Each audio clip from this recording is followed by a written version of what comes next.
एक minus phase. ठीक है भाई, ये कौन सा बॉन्ड फॉर्म हो गया आपके पास? पाई बॉन्ड फॉर्म हो गया। कौन सा बॉन्ड फॉर्म हो गया? पाई बॉन्ड फॉर्म हो गया है। ठीक है, अगर अपोजिट फेज में लोगे तो क्या हो जाएगा वहाँ पे? पाई एंटी बॉन्डिंग फॉर्म हो जाएगा। यहाँ पे सिग्मा भी फॉर्म हो रहा है और पाई भी फॉर्म हो रहा है। ठीक है भाई, कर लोगे ऐसे। सिमेट्री आप चेक कर लेना, C2 चेक कर लेना, सेंट्रोल सिमेट्री चेक कर लेना, जेड अनजेड आप उसको कह देना। ठीक है, वेरी गुड, बहुत बढ़िया, बहुत ही बढ़िया। ठीक है भाई, हेडिंग लिखो, अणु कक्षकों के निर्माण के लिए सामान्य नियम। अणु कक्षकों के निर्माण के लिए सामान्य नियम, rules for formation of MOs. Rules for formation of MOs, ये आपको पता होना चाहिए भाई, 11वीं क्लास की चीज़ है। Rules for formation of MOs. ठीक है, एमोज की फॉर्मेशन के लिए कुछ रूल्स हैं।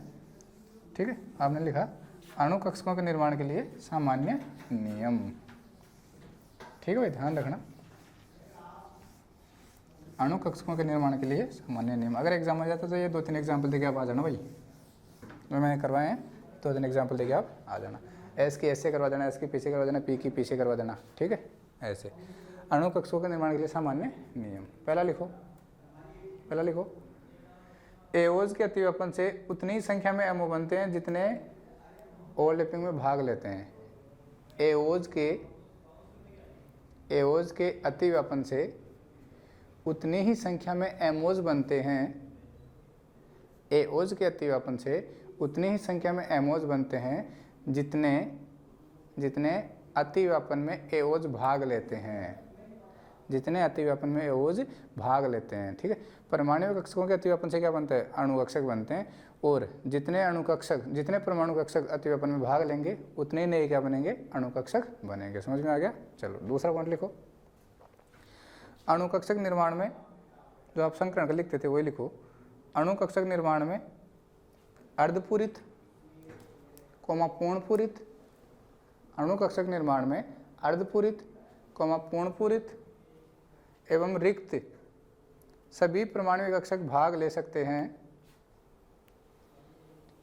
एमओज के निर्माण में अर्धपूरित, पूर्णपूरित व रिक्त सभी कक्षक भाग ले सकते हैं, सभी परमाणु कक्षक भाग ले सकते हैं, क्योंकि एमओज का निर्माण एओज से होता है। क्योंकि अणु कक्षकों का निर्माण परमाणु कक्षकों से होता है, इलेक्ट्रॉनों से नहीं होता। पता है इस बात का? क्योंकि अणु कक्षकों का निर्माण परमाणु कक्षकों से होता है, इलेक्ट्रॉनों से नहीं होता। तो हमें इस बात से कोई फर्क नहीं पड़ता कि जो कक्षक आप ले रहे हो परमाणु कक्षक वो भरा हुआ है, आधा भरा हुआ है, खाली है, इस बात से अपने को कोई फर्क नहीं पड़ता। क्योंकि जो अणु कक्षक बनते हैं वो किनसे बनते हैं? परमाणु कक्षकों से बनते हैं, इलेक्ट्रॉनों से नहीं बनते। तो उनमें चाहे इलेक्ट्रॉन हो चाहे नहीं हो, इस बात का हमें कोई फर्क नहीं पड़ेगा। अगला पॉइंट लिखो, अतिव्यापन में भाग लेने वाले सभी कक्षकों के समस्त इलेक्ट्रॉनों को एमओज में ऑफ-बाउ एवं हुंड के नियमानुसार भर दिया जाता है। एमओज में ऑफ-बाउ एवं हुंड के नियमानुसार भर दिया जाता है। भाई ध्यान रखना, जो एमओज आपके पास फॉर्म हो जाएंगे, एओज ने कंबाइन किया, परमाणु कक्षकों ने कंबाइन किया और क्या बना लिया? अणु कक्षक बना लिया, एमओज बना लिए। अब उन एमओज में जितने भी इलेक्ट्रॉन है ना, एओज के 5 इलेक्ट्रॉन है, 7 इलेक्ट्रॉन है, जितने भी इलेक्ट्रॉन है ना, मान लो टोटल इलेक्ट्रॉन 14 है। जो परमाणु कक्षक हैं उनमें टोटल इलेक्ट्रॉन कितने? 14 हैं। तो उनको एमओज में भरना है। उनको किन में भरना है? एमओज में भरना है। तो जब आप अणु कक्षकों में उनको भरोगे ना, तो वहाँ पे ऑफ-बाउ और हुंड के नियम का पालन होगा। इलेक्ट्रॉन जब आप उनमें भरोगे अणु कक्षकों में, तो कौन से नियमों का पालन करवाना आपको? ऑफ-बाउ और हुंड के नियम का पालन करना है। उनके नियम को ध्यान में रखते हुए आपको उन एमओज में इलेक्ट्रॉन भरने हैं। ठीक है, अगला पॉइंट लिखो, देखो बॉन्ड ऑर्डर कैसे कैलकुलेट करते हो आप? एमओटी से बॉन्ड ऑर्डर कैसे कैलकुलेट करते हो? Bonding electron minus anti bonding electron divided by 2। Next point लिखो, दो परमाणुओं के मध्य उपस्थित बंध क्रम की गणना निम्न सूत्र द्वारा करते हैं। एक direct bond order is equal to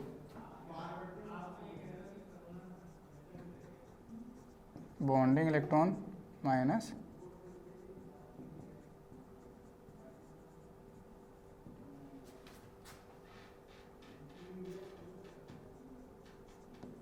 anti bonding electron divided by 2। Bonding electron minus anti bonding electron divided by 2। ये क्या होता है? बॉन्ड ऑर्डर का फॉर्मूला होता है जो बंदी इलेक्ट्रॉनों की संख्या माइनस विपरीत बंदी इलेक्ट्रॉनों की संख्या। क्या लिख सकते हो? बंध क्रम बराबर बंधी इलेक्ट्रॉनों की संख्या माइनस विपरीत बंधी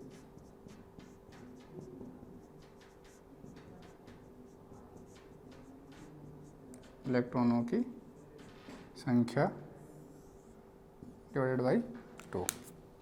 ठीक है, यहाँ से बंधग्राफ आप निकाल सकते हो। ठीक है, वेरी गुड। हेडिंग डाल दो, sigma comma sigma star comma pi व पाई स्टार कक्षों की अवधारणा एवं उनके लक्षण। सिग्मा कोमा सिग्मा स्टार व पाई कोमा पाई स्टार। हेडिंग डाल दो आप, सिग्मा कोमा सिग्मा स्टार व पाई कोमा पाई स्टार अणु कक्षकों। ये अणु कक्षकों को ध्यान रखना क्या होते हैं? अणु कक्षक एमओ होते हैं। Sigma bonding, sigma anti bonding, pi bonding, pi anti bonding. अणु कक्षकों की अवधारणा एवं उनके लक्षण।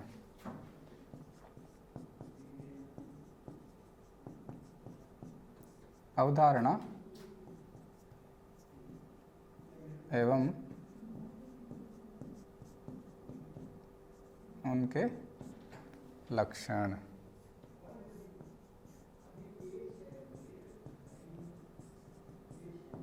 ठीक है, ठीक है भाई। देखो सिग्मा बॉन्डिंग कैसे बनते हैं? जो एटॉमिक ऑर्बिटल होते हैं उनके जो वेव फंक्शन होते हैं उनके एडिशन से क्या बनते हैं? सिग्मा बॉन्डिंग बनते हैं। और एंटी बॉन्डिंग कैसे बनते हैं? एटॉमिक ऑर्बिटल के जो वेव फंक्शन होते हैं उनके सबट्रैक्शन से क्या बनता है? सिग्मा एंटी बॉन्डिंग बनते हैं। ऐसे ही पाई बॉन्डिंग कैसे बनेंगे? जो एटॉमिक ऑर्बिटल होते हैं उनके जो वेव फंक्शन होते हैं उनके एडिशन से पाई बॉन्डिंग और उनके सबट्रैक्शन से पाई एंटी बॉन्डिंग बनते हैं। जो सिग्मा बॉन्डिंग होते हैं वो जिरेड होते हैं। पाई एंटी बॉन्डिंग कैसे होते हैं? अनजिरेड होते हैं। कैसे होते हैं? अनजिरेड होते हैं। सिग्मा एंटी बॉन्डिंग कैसे होते हैं? अनजिरेड होते हैं। अब पाई बॉन्डिंग की बात आती है। पाई बॉन्डिंग की बात आती है। देखो पाई बॉन्डिंग बिल्कुल सिमेट्रिक थे, उनमें C2 प्रेजेंट थी और उनमें I भी प्रेजेंट थी। तो पाई बॉन्डिंग जिरेड होंगे, पाई एंटी बॉन्डिंग के होंगे? अनजिरेड होंगे। ठीक है, ध्यान रखना। लिख देते हैं अभी, लिखो। जिस प्रकार परमाणु कक्षकों की आकृति, जिस प्रकार एओज की आकृति कोमा ऊर्जा आदि को, जिस प्रकार जो परमाणु कक्षक होते हैं उनकी ऊर्जा को और उनकी आकृति को S, P, D, F इन कक्षकों से पहचाना जाता है ना। जिस प्रकार परमाणु कक्षकों की आकृति कोमा ऊर्जा, जिस प्रकार परमाणु कक्षकों की आकृति कोमा ऊर्जा आदि को S, P, D, F। देखो S परमाणु कक्षक होता था गोलाकार होता था, P कक्षक कैसा होता है? डम्बलाकार होता है, D कक्षक होता है डबल डम्बलाकार होता है, F कक्षक कैसा होता है? कॉम्प्लेक्स होता है, जटिल होता है। ठीक है, तो इनकी आकृति को पहचान गए ना अपन परमाणु कक्षकों को। अब अणु कक्षकों को ऐसे थोड़ी कहोगे अणु कक्षक गोलाकार होता है, डम्बलाकार होता है। अणु कक्षक तो sigma bonding, anti bonding, pi bonding इससे रिप्रेजेंट किए जाएंगे। ठीक है, तो जिस प्रकार परमाणु कक्षकों की आकृति कोमा ऊर्जा आदि को S, P, D, F आदि से पहचाना जाता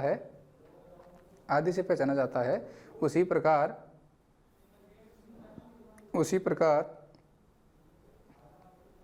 अणु कक्षकों की आकृति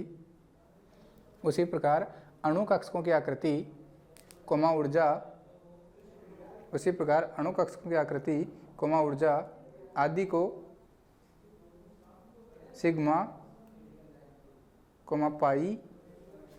उसी प्रकार अणु कक्षकों की आकृति व ऊर्जा को sigma comma pi comma delta, D for delta, ठीक है। डी कक्षक डेल्टा बॉन्ड बनाते हैं, पी कक्षक पाई बॉन्ड बनाते हैं, एस कक्षक सिग्मा बॉन्ड बनाते हैं। वह sigma star pi star delta star, ठीक है। जिस प्रकार परमाणु कक्षकों की आकृति और ऊर्जा को एसपीडीएफ से प्रदर्शित करते हैं, उसी प्रकार अणु कक्षकों की आकृति व ऊर्जा को सिग्मा पाई डेल्टा व sigma star pi star delta star आदि अणु कक्षकों द्वारा पहचाना जाता है। आदि अणु कक्षकों द्वारा पहचाना जाता है। आगे लिखना, परमाणु कक्षकों के तरंग फलनों के अतिव्यापन से, परमाणु कक्षकों के तरंग फलनों के अतिव्यापन से पढ़ाया था ना रे, sine is equal to sine A plus minus A sine B. ये क्या था आपका, ये था wave function of A, wave function of M O. और ये क्या है, ये हैं आपके wave functions of, wave functions of A O. तो हमने लिखा परमाणु कक्षकों के तरंग फलनों के अतिव्यापन से किसका निर्माण होता है, अणु कक्षकों का निर्माण होता है। आपने लिखा परमाणु कक्षकों के तरंग फलनों के अतिव्यापन से अणु कक्षकों का निर्माण होता है अगर ये कक्षक सममिति x के प्रति, अगर ये कक्षक, कौन से कक्षक, ये कक्षक सममिति x, अगर ये कक्षक सममिति x, जिसको आप कहते हो सेंटर ऑफ सिमेट्री, क्या कहते हो, सेंटर ऑफ सिमेट्री, रिप्रेजेंट कैसे करते हो, आई से करते हो, ठीक है। रिप्रेजेंट कैसे करते हो, आई से।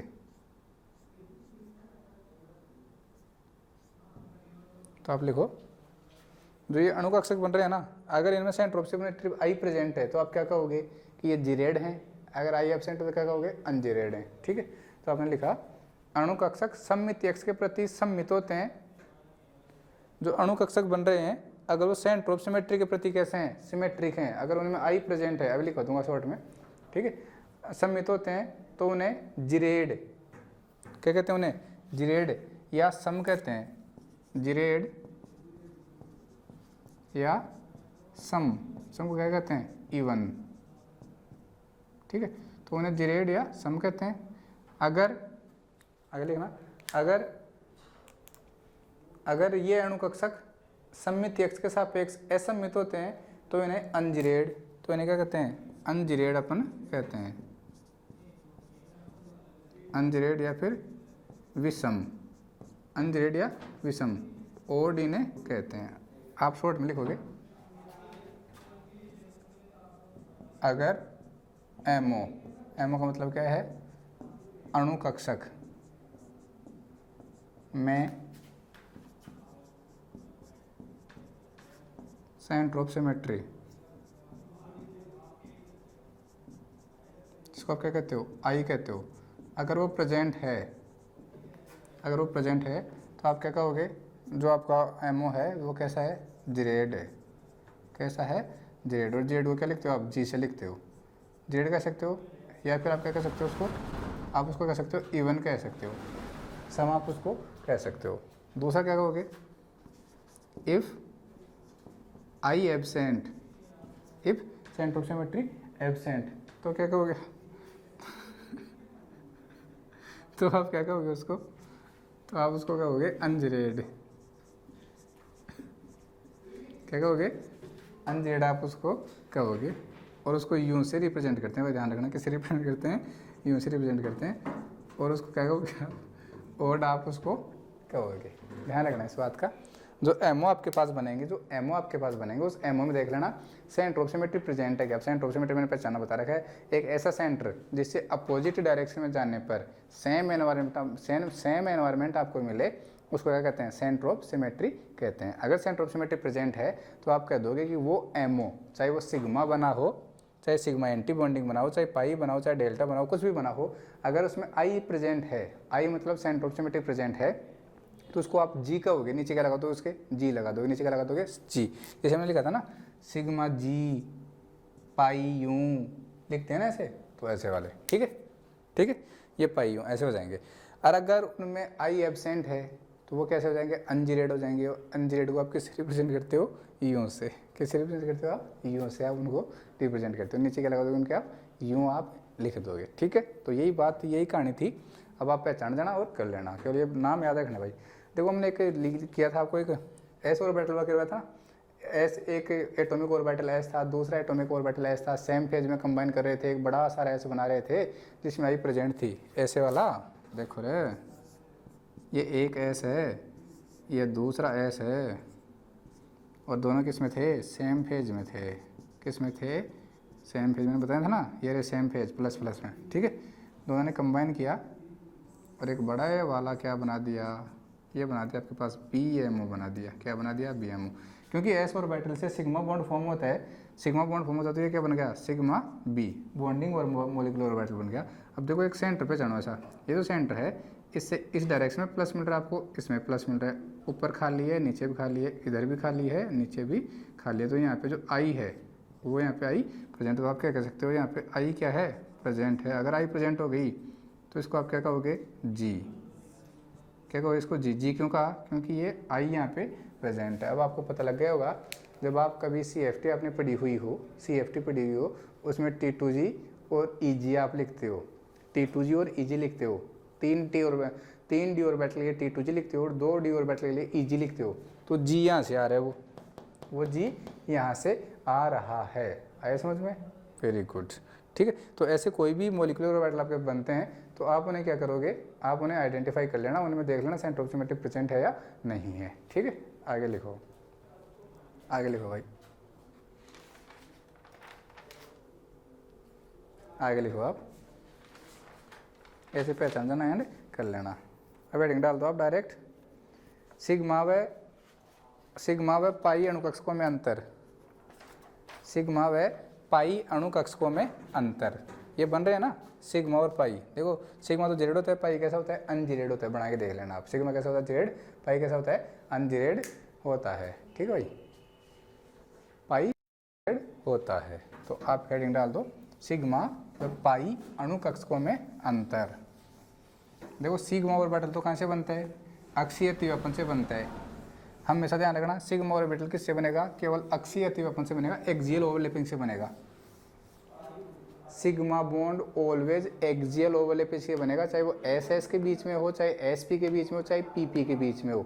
और जो पाई बॉन्ड बनेगा आपका, जो पाई बॉन्ड आपका बनेगा वो ऑलवेज कहीं से बनेगा, कोलेटरल या फिर फेस वाइज ओवरलैपिंग से वो बनेगा, ठीक है, वेरी गुड। वो देखो मैंने पाई की भी फोटो बनाई थी आपके पास और एक सिग्मा की भी फोटो बनाई थी। आपके पास एक पाई की ऐसी फोटो बनाई थी,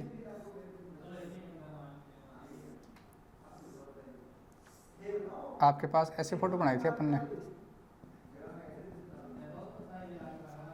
ये पाई की ऑर्बिटल फोटो बनाई थी ऐसी। तो इस पाई में क्या था, दो डिफरेंट लोब थी, एक लोब में ऊपर थी, एक लोब नीचे थी, बीच में नोड आ रहा था। ये क्या था आपका, नोडल प्लेन था।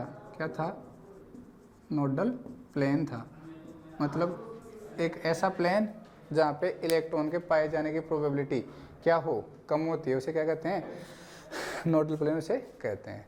तो सिग्मा बॉन्ड में ऐसा नहीं होता, पाई बॉन्ड में ऐसा होता है, ठीक है। तो आप हेडिंग डाल दो, सिग्मा व पाई अणुकक्षकों में अंतर, डिफरेंस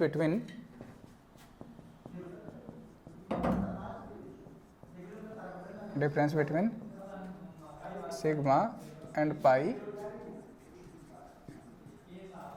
मॉलिक्यूलर ऑर्बिटल, ठीक है भाई, difference between sigma and pi molecular orbital, ठीक है, ये अपने को पढ़ना है। तो एक तरफ आप लिख दो सिग्मा अणुकक्षक, एक तरफ आप लिख दो सिग्मा अणुकक्षक, एक तरफ लिख दो आप पाई अणुकक्षक। ये जीरेड होते हैं, ये कैसे होते हैं, अनजीरेड होते हैं, सिग्मा एमोज, पाई एमोज, ठीक है, ठीक है भाई। चलो लिखते हैं, देखो भाई सिग्मा अणुकक्षक, इसमें लिखो, मैंने बताया था ना, पहली कंडीशन क्या बताई थी, सिग्मा एमओ कैसे बनते हैं, एक्सियल ओवरलैपिंग से। कैसे बनते हैं, एक्सियल ओवरलैपिंग से। और पाई कैसे बनते हैं, फेस वाइज या फिर कोलेटरल ओवरलैपिंग से। तो लिखो पहला, सिग्मा अणुकक्षक कक्षकों के अक्षीय अतिव्यापन से बनते हैं। सिग्मा अणुकक्षक कक्षकों के अक्षीय अतिव्यापन से बनते हैं। उधर लिखो, पाई में लिखो, पाई अणुकक्षक कक्षकों के सहपार्श्वीय अतिव्यापन कोलैटरल ओवरलैपिंग से बनते हैं। ठीक है, पाई अणुकक्षक कक्षकों के सहपार्श्वीय अतिव्यापन से बनते हैं। ठीक है, आगे लिखो, अगला पॉइंट लिखो। सिग्मा अणुकक्षकों में अंतर्नाभिकीय अक्ष पर इंटरन्यूक्लियर जो डिस्टेंस होते हैं ना, दो नाभिकों के बीच की दूरी, सिग्मा अणुकक्षकों में अंतर्नाभिकीय अक्ष पर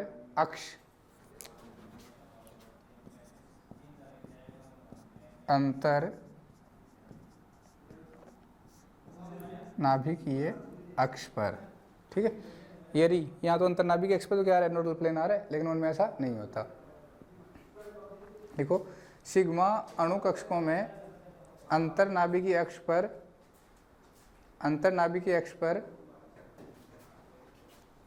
साई व साई स्तर का मान अधिकतम होता है।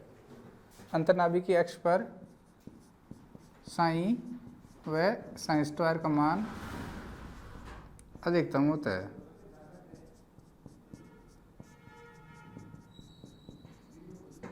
ठीक है, अब इसका मतलब समझ लो। जो साई है ना, साई, इसका कोई फिजिकल सिग्निफिकेंस नहीं है। ठीक है, नो फिजिकल सिग्निफिकेंस।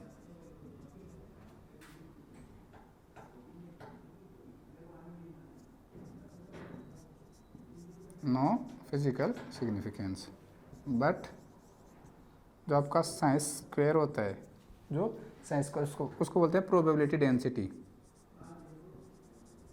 क्या बोलते हैं उसको? प्रोबेबिलिटी डेंसिटी उसको कहा जाता है। और ये क्या बताता है आपका? इलेक्ट्रॉन के पाए जाने की प्रायिकता को बताता है। जो साइन स्क्वायर है ये क्या करता है? इलेक्ट्रॉन के पाए जाने की प्रायिकता बताता है।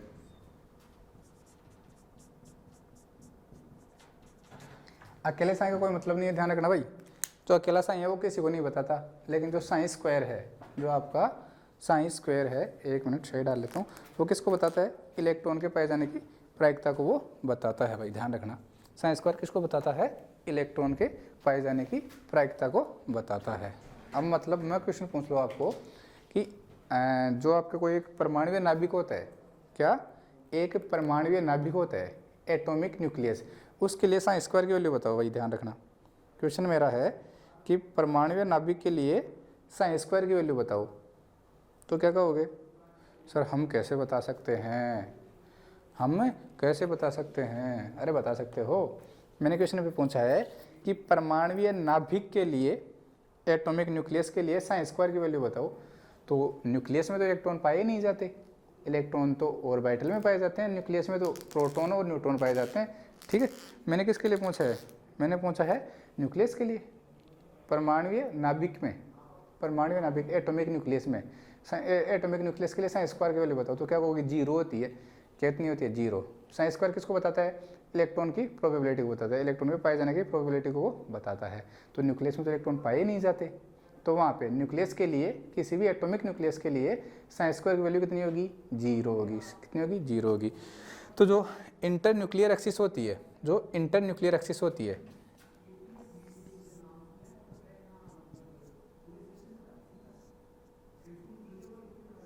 ये रहा, ये आपकी क्या है?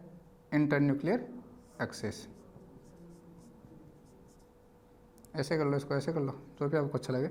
इंटर न्यूक्लियर एक्सिस, अंतर्नाभिकीय दूरी, यह अंतर्नाभिकीय अक्ष क्या है? ये अंतर्नाभिकीय अक्ष है ये। ठीक है, ये एक तो यहाँ पे, और यहाँ पे ये रही। पाई स्टार में क्या लिखोगे? ये रही आपकी क्या? Inter nuclear axis. ये तो किस में है आपकी? पाई में है, और ये किस में है? सिग्मा में। ठीक है, तो आपने क्या कहा कि अंतर्नाभिकीय अक्ष पर सिग्मा व साइन व साइन स्क्वायर का वैल्यू क्या होती है? मैक्सिमम होती है। देखो यहाँ पे इलेक्ट्रॉन के, मैंने कहा था ना, जो जितने भी इलेक्ट्रॉन डेंसिटी होती है, जितनी भी इलेक्ट्रॉन डेंसिटी होती है वो दोनों न्यूक्लियस के बीच में शिफ्ट हो जाती है। बताया था ना, आपने पीछे पढ़ा था तब। और यहाँ तो ऐसा हो ही नहीं रहा, यहाँ तो नोडल प्लेन आ रहा है, इंटरन्यूक्लियर एक्सिस पे कौन आ रहा है, नोडल प्लेन आ रहा है। और नोडल प्लेन का मतलब क्या है, नोडल प्लेन का मतलब ये है कि इलेक्ट्रॉन के पाए जाने की प्रायिकता, इलेक्ट्रॉन के पाए जाने की प्रायिकता नगण्य हो। नोडल प्लेन का मतलब होता है एक ऐसा प्लेन जहाँ इलेक्ट्रॉन के पाए जाने की प्रायिकता क्या हो, नगण्य हो, मतलब जहाँ पे साइन स्क्वायर की वैल्यू क्या हो, 0 हो या फिर अप्रोक्सीमेट 0 हो। तो देखो सिग्मा स्टार में तो क्या हो रहा है, सॉरी सिग्मा एमओ में तो क्या हो रहा है कि जो इंटर न्यूक्लियर एक्सिस है वहाँ पे साइन स्क्वायर की वैल्यू मैक्सिमम है, और जो आपका पाई एमओ है वहाँ पे जो इंटर न्यूक्लियर एक्सिस होगी वहाँ पे साइन स्क्वायर की वैल्यू 0 के अप्रोक्स है। ठीक है, तो आपने लिख दिया, बस ये लिख दो, पाई में लिखो, पाई अणुकक्षकों में अंतर्नाभिकीय अक्ष पर साई व साइन स्क्वायर का मान 0 होता है। साई व साइन स्क्वायर का मान क्या होता है, 0 होता है। आप लिख सकते हो यहाँ पे जो इंटर न्यूक्लियर एक्सिस है यहाँ क्या होगा, साई व साइन स्क्वायर का मान अधिकतम होता है।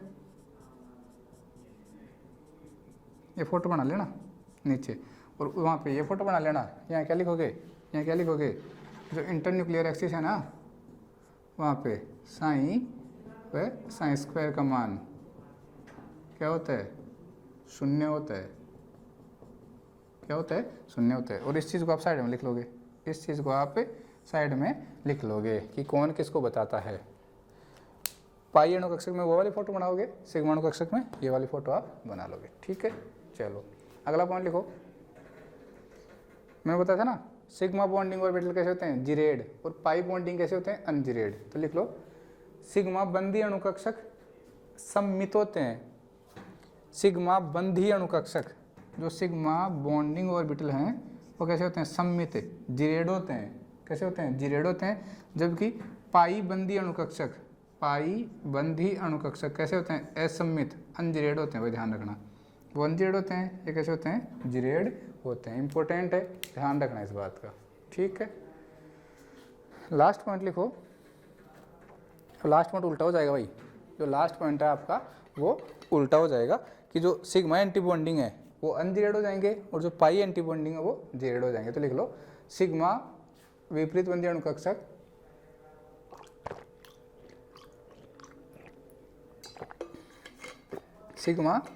Sigma star अणुकक्षक असम्मित, sigma star अणुकक्षक असम्मित।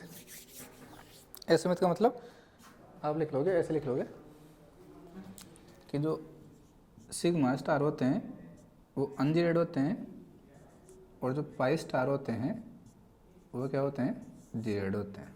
बस खत्म। ये अंतर आ गया आपके इसमें, सिग्मा अणुकक्षक और पाई अणुकक्षक में अंतर हो गया है। अब एंटी बॉन्डिंग में अंतर पढ़ लेते हैं, सिग्मा एंटी बॉन्डिंग और पाई एंटी बॉन्डिंग में अंतर पढ़ लेते हैं। हेडिंग डालना, हेडिंग डालना, बंधी अणुकक्षक तथा विपरीत बंधी अणुकक्षकों में अंतर। बंधी अणुकक्षक तथा विपरीत बंधी अणुकक्षकों में अंतर। ठीक है, bonding molecular orbital and anti bonding molecular orbital. तो बताओ, जो बॉन्डिंग ऑर्बिटल होते हैं उनकी जो एनर्जी होती है वो क्या होती है, क्या होती है, सॉरी, जो बॉन्डिंग ऑर्बिटल होते हैं, बॉन्डिंग मॉलिक्यूलर ऑर्बिटल होते हैं, उनकी एनर्जी क्या होती है, कम होती है और वो ज़्यादा स्टेबल होते हैं। आपके जो एंटी बॉन्डिंग मॉलिक्यूलर ऑर्बिटल होते हैं उनकी एनर्जी ज़्यादा होती है और वो कम स्थायी होते हैं। ठीक है, जो बॉन्डिंग मॉलिक्यूलर ऑर्बिटल होते हैं वो एओज के वेव फंक्शन के एडिशन से बनते हैं। जो एंटी बॉन्डिंग मॉलिक्यूलर ऑर्बिटल होते हैं वो एओज के वेव फंक्शन के सब्ट्रैक्शन से बनते हैं। तो डिफरेंस बिटवीन बीएमओ मतलब sigma and pi and ABMOs sigma star and pi star. क्या लिखोगे, बंधी अणुकक्षक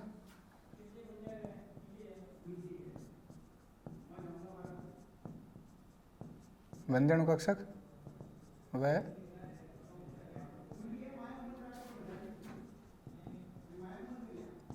विपरीत बंधी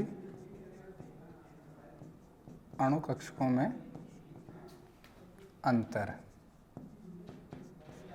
तो आप क्या करो, एक तरफ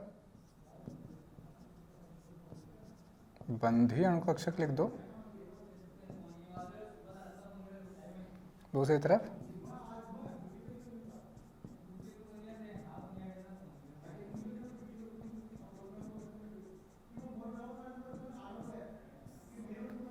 विपरीत बंधी अणु कक्षक, इनमें अपने को डिफरेंस पढ़ना है। ठीक है, ये आपके BMO हो गए, ये आपके क्या हो गए, ABMO हो गए। बताओ फटाफट बताओ, जो BMO होते हैं इनकी एनर्जी लेस होती है, किन की एनर्जी से, AO की एनर्जी से। BMO की एनर्जी AO की एनर्जी से लेस होती है और ये मोर स्टेबल होते हैं। जो आपके ABMO होते हैं उनकी एनर्जी AO की एनर्जी से हाई होती है और वो लेस स्टेबल होते हैं। BMO कैसे बनते हैं, जो AOs होते हैं उनके वेव फंक्शन के एडिशन से बनते हैं, और जो आपके ABMO होते हैं वो AOs के वेव फंक्शन के सब्ट्रैक्शन से बनते हैं। ये 2-3 डिफरेंस हैं, फटाफट से लिखते जाओगे। तो पहला लिखोगे आप BMO में लिखो सिग्मा या पाई BMO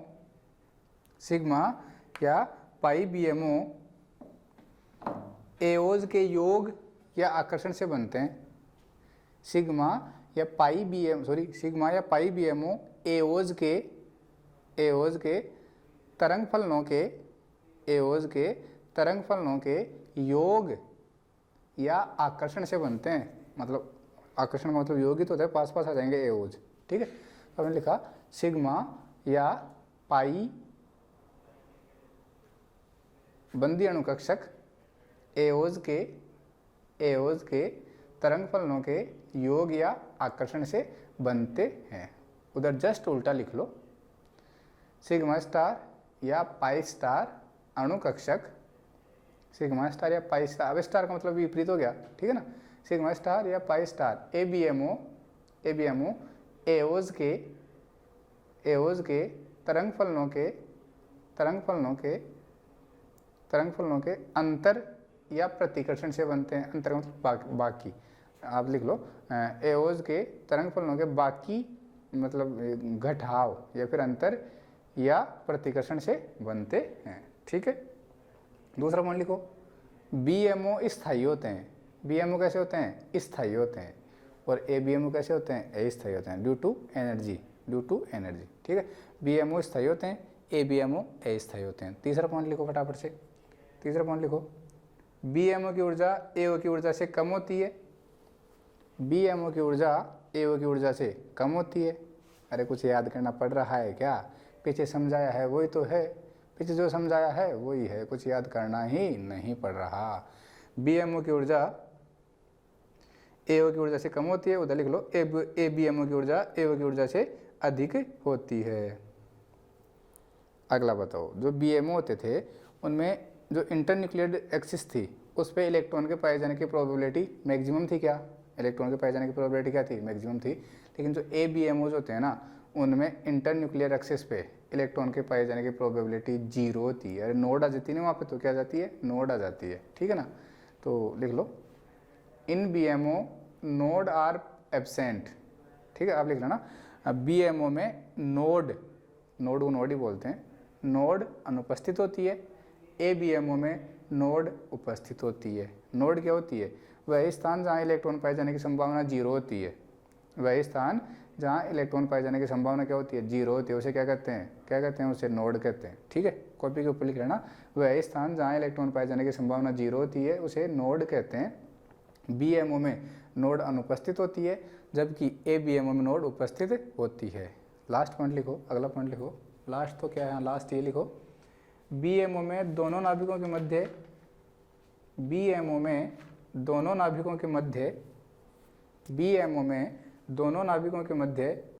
उनके पाए जाने की प्रायिकता साइंस स्क्वायर।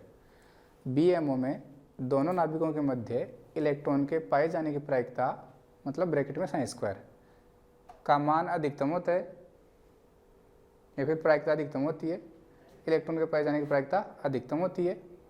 वो फोटो बना लोगे आप थोड़ी देर पहले बनाई थी? हाँ सर बनाई तो थी। ये क्या आपकी inter nuclear access, sine square की वैल्यू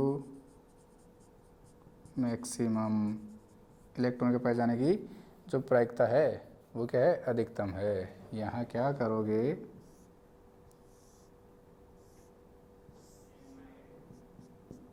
यहाँ आप करोगे, ये रही आपकी क्या, इंटर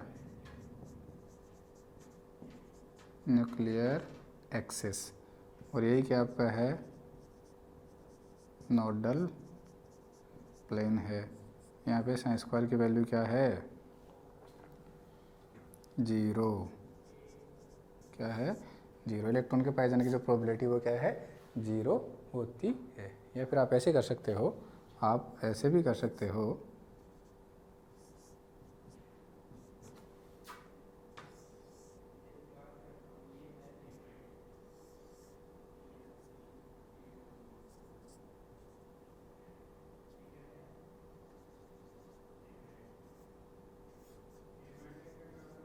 ये आपके नोड है और यहाँ पे साइन स्क्वायर की वैल्यू क्या होगी, 0 होगी।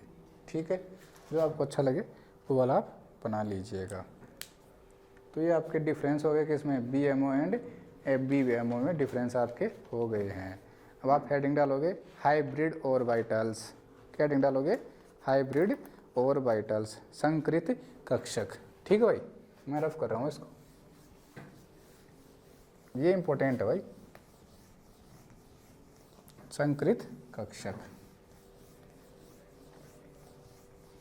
अब यहाँ पे VBT MOT आपने पढ़ी रखी है, तो वो वाला ये थोड़ा बहुत। ठीक है, तो हेडिंग आप डालोगे संकृत कक्षक।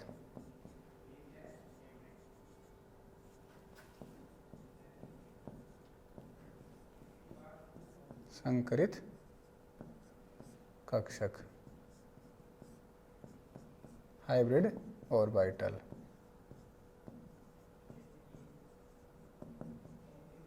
ठीक है भाई, क्या कौन से होते हैं, SP, SP2, SP3, ऐसे बहुत सारे होते हैं।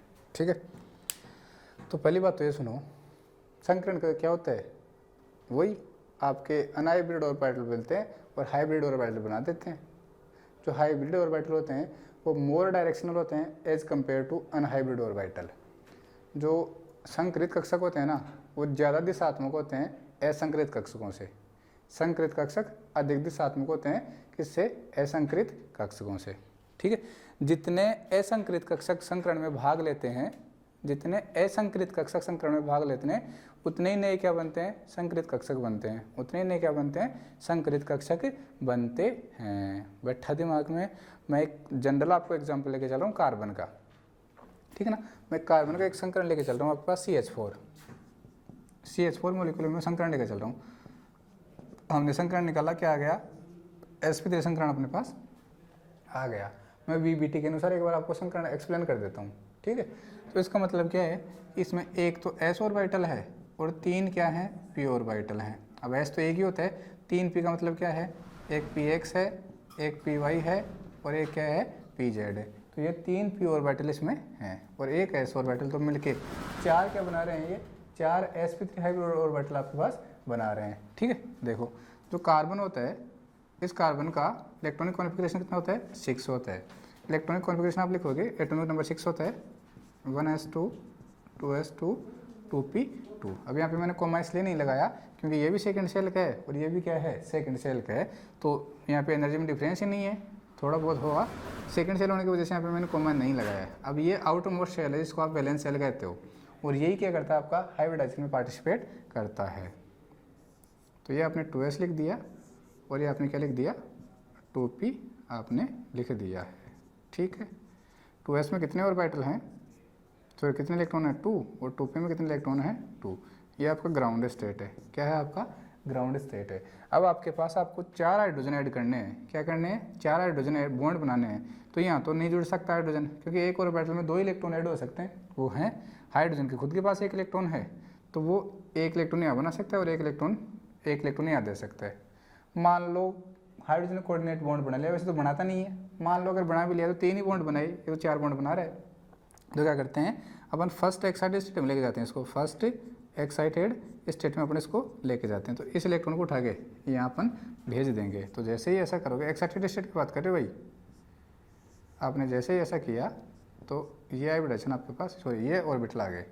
अब अगर आपने इस वाले सिचुएशन में हाइड्रोजन के साथ बॉन्ड बना दिया, अगर आपने इस वाले सिचुएशन में हाइड्रोजन के साथ बॉन्ड बना दिया, तो ये जो 4 बॉन्ड आएंगे ना, इनकी नेचर बिल्कुल डिफरेंट होगी। इनकी नेचर क्या होगी, बिल्कुल डिफरेंट होगी, ठीक है ना।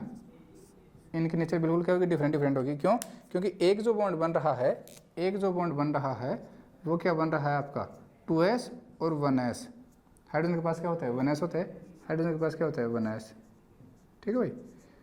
तो जो बॉन्ड बन रहा है वो कौन से ओवरलैपिंग से बन रहा है, 1s 2s ओवरलैपिंग से। एक बॉन्ड तो बन रहा है 1s 2s ओवरलैपिंग से, और 3 बॉन्ड बन रहे हैं 1s 2p ओवरलैपिंग से। तो यहाँ पे जो चारों बॉन्ड होंगे उनकी नेचर बिल्कुल क्या होगी, डिफरेंट होगी। लेकिन हमें पता है कि CH4 के जो चारों बॉन्ड होते हैं ना, आइडेंटिकल होते हैं। चारों बॉन्ड क्या होते हैं, आइडेंटिकल होते हैं, उनमें कोई डिफरेंस नहीं होता। तो इस टाइप से तो बॉन्ड नहीं बनेंगे, इस टाइप से बॉन्ड नहीं बनेंगे। इसका मतलब यह हुआ कि जो चारों ऑर्बिटल है ना, ये जो चारों ऑर्बिटल हैं, एक तो 2s और जो 3 हैं वो 2p, ये क्या करते हैं आपस में इंटरमिक्स होते हैं। क्या करते हैं, इंटरमिक्स करते हैं, आपस में मिक्स होते हैं। और क्या बनाएंगे, form for new hybrid orbital आपके बनाएंगे, ठीक है। तो इन्होंने क्या किया, ये भी sp3, ये भी sp3, ये भी sp3 और ये भी sp3, 4 sp3 हाइब्रिड ऑर्बिटल उन्होंने बना लिए। अब ये आराम से हाइड्रोजन के साथ कंबाइन कर सकते हैं, हाइड्रोजन के 1s के साथ ये कंबाइन कर सकते हैं। जैसे ही 1s के साथ कंबाइन करेंगे, बिल्कुल चारों बॉन्ड की नेचर सेम हो जाएगी बिल्कुल। अरे 1s sp3 1s sp3 1s sp3 1s sp3 1s, सबकी नेचर सेम हो जाएगी। हाइब्रिडेशन क्या आ जाएगा, sp3, ज्योमेट्री क्या आ जाएगी इसकी, टेट्राहेड्रल। बॉन्ड एंगल कितना आएगा इसका, 109 डिग्री 28 मिनट। देखो भाई, जो आपके हाइब्रिड ऑर्बिटल होते हैं ना, हाइब्रिड ऑर्बिटल, जो आपके हाइब्रिड ऑर्बिटल होते हैं, उनकी जो शेप होती है वो इस टाइप से होती है, ध्यान रखना। एक लोब बड़ी हो जाती है, दूसरी लोब छोटी हो जाती है। हाइब्रिड ऑर्बिटल की इस एक कैरेक्टरिस्टिक्स पहचान है कि एक लोब बड़ी हो जाती है, दूसरी लोब क्या हो जाती है, छोटी हो जाती है। तो ये 4 sp3 हाइब्रिड ऑर्बिटल बन रहे हैं ना, इनमें क्या होता है,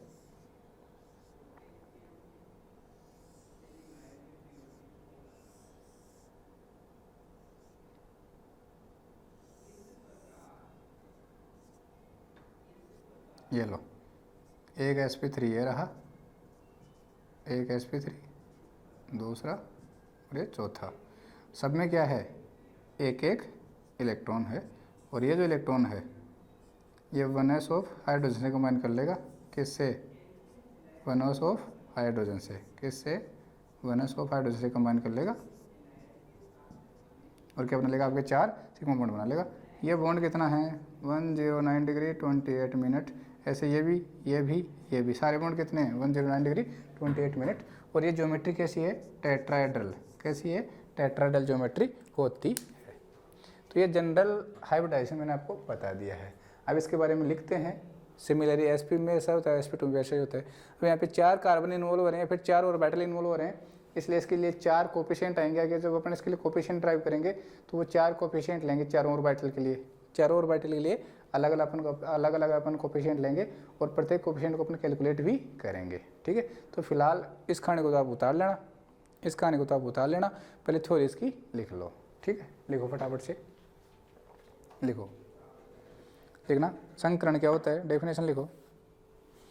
किसी परमाणु के लगभग समान ऊर्जा और भिन्न भिन्न आकृति वाले, किसी परमाणु के लगभग समान ऊर्जा और भिन्न भिन्न आकृति वाले, देखो परमाणु एक ही है, सारा खेल कार्बन का ही हो रहा है, आकृति दोनों की अलग अलग है और ऊर्जा लगभग क्या है, समान। 2s है 2p है, तो ऊर्जा तो लगभग समान है, लेकिन आकृति क्या है, अलग अलग है। संकरण ध्यान रखना एक ही मॉलिक्यूल का फिनोमेना है। संकरण एक ही अणु के अंदर होते हैं, ऐसा नहीं 2-3 अणुओं के बीच में हो गया। संकरण हमेशा सेंट्रल एटम का निकाला जाता है, ध्यान रखना। संकरण हमेशा केंद्रीय परमाणु का ही निकाला जाता है, सराउंडिंग परमाणुओं का नहीं निकाला जाता। जो चारों तरफ से घेर के रखते हैं उनका संकरण कभी भी नहीं निकलता, ध्यान रखना। संकरण हमेशा केंद्रीय परमाणु का ही निकलता है, ठीक है। तो हमने क्या लिखा, एक ही परमाणु के भिन्न भिन्न ऊर्जा और एक ही परमाणु के लगभग समान ऊर्जा और भिन्न भिन्न आकृति वाले 2 या 2 से अधिक परमाणु कक्षक मिलकर 2 या 2 से अधिक परमाणु कक्षक मिलकर 2 या 2 से अधिक परमाणु कक्षक मिलकर समान ऊर्जा और समान आकृति वाले उतने ही नए कक्षक बनाते हैं।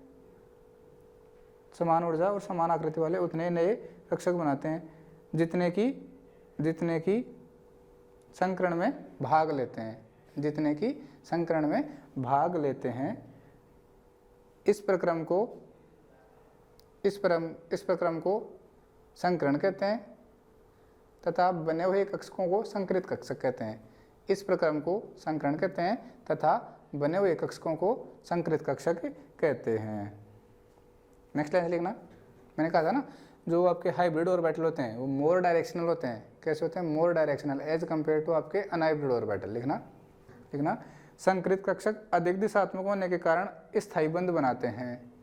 संकरित कक्षक अधिक दिशात्मक होने के कारण स्थायी बंध बनाते हैं। संकरित कक्षक अधिक दिशात्मक होने के कारण स्थायी बंध बनाते हैं। नेक्स्ट लाइन लिखना, संकरित कक्षकों में एक कक्षक की पाली काफ़ी बड़ी होती है और दूसरी कक्षक की पाली छोटी होती है। संकरित कक्षकों में एक कक्षक की लोब या फिर एक कक्षक की पाली काफ़ी बड़ी होती है और दूसरी पाली छोटी होती है। ये वाली फोटो बना लेना, हाइब्रिड ऑर्बिटल एक काफ़ी बड़ी है और दूसरी काफ़ी छोटी है। और जो हाइब्रिड ऑर्बिटल होते हैं ये क्या होते हैं, मोर डायरेक्शनल होते हैं। मोर डायरेक्शनल ये होते हैं, ध्यान रखना। जो हाइब्रिड ऑर्बिटल होते हैं वो क्या होते हैं, मोर डायरेक्शनल होते हैं, ठीक है।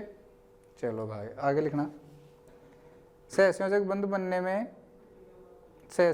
बनने में किसी भी दिशात्मक पी कक्षक की तुलना में सहसंयोजक बंध बनने में किसी भी दिशात्मक पी कक्षक की तुलना में संकरित कक्षक अच्छे होते हैं। मतलब समझ गए, एक सहसंयोजक बंध बना रहे हो एस के बीच, मान लो हाइड्रोजन कंबाइन करके क्या बना रहे हैं, H2 मॉलिक्यूल बना रहे हैं। तो उस H2 मॉलिक्यूल में सहसंयोजक बंध है, ना, हाइड्रोजन के बीच में क्या सहसंयोजक बंध है। अब जो एस कक्षक होते हैं वो तो अदिशात्मक होते हैं, उनकी कोई दिशाई नहीं होती, वो तो स्फेरिकल होते हैं, गोलाकार होते हैं, तो उनकी तो कोई दिशाई नहीं होती। जब दिशाई नहीं होगी तो कोई बात नहीं करेंगे। अब मान लो पी कक्षक वो आपस में अतिव्यापन करके क्या बना रहे हैं, पी कक्षक दिशात्मक होते हैं, ध्यान रखना। एक पी डायरेक्शन प्लस माइनस अपन 2 फेज दिखाते हैं ना उनकी, तो पी कक्षक कैसे होते हैं, दिशात्मक होते हैं, उनकी पर्टिकुलर कोई दिशा होती है, ठीक है। तो अगर आपके पास एक तो पी कक्षक बॉन्ड बनाए, सहसंयोजक बंध बनाए, और एक संकरित कक्षक सहसंयोजक बंध बनाए, तो जो संकरित कक्षक सहसंयोजक बंध बनाएंगे वो ज़्यादा अच्छे होंगे किनसे, जो पी कक्षक सहसंयोजक बंध बना रहे हैं उनसे। क्यों, क्योंकि संकरित कक्षकों में अधिक दिशात्मक गुण होते हैं, किनसे, असंकरित पी कक्षकों से भी ज़्यादा अच्छे दिशात्मक गुण होते हैं, किनमें, संकरित कक्षकों में। अगला पॉइंट लिखना आप, अगला लिखना, सर्वप्रथम संकरण की अवधारणा कार्बन से प्रारंभ हुई थी। सर्वप्रथम संकरण की अवधारणा कार्बन से प्रारंभ हुई थी। नेक्स्ट लाइन देखना, CH4 में कार्बन परमाणु का एक 2s कक्षक, CH4 में कार्बन परमाणु का एक 2s कक्षक, एक 2s कक्षक व 3 2p कक्षक, 3 2p कक्षक मिलकर 3 2p कक्षक आपस में अपनी ऊर्जाओं का पुनर्वितरण करके 4 नए sp3 संकरित कक्षक बनाते हैं। 4 नए sp3 संकरित कक्षक बनाते हैं जो कि हाइड्रोजन के 1s कक्षक के साथ अतिव्यापन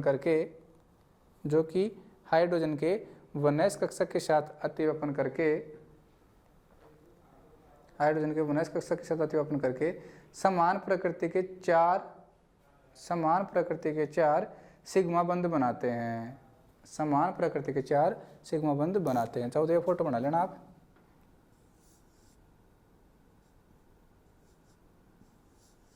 ये आपका है 2s, देखो ये न्यूक्लियस है, ये 1s है और ये क्या है 2s है, ये 2x कक्षक है, ठीक है। प्लस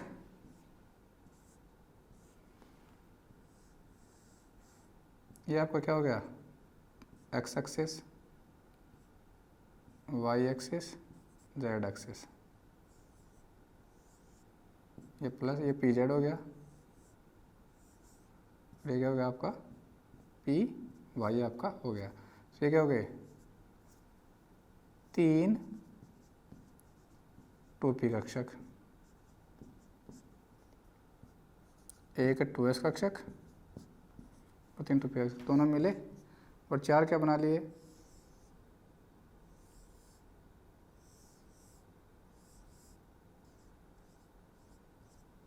ये लो 4 नए क्या बना दिए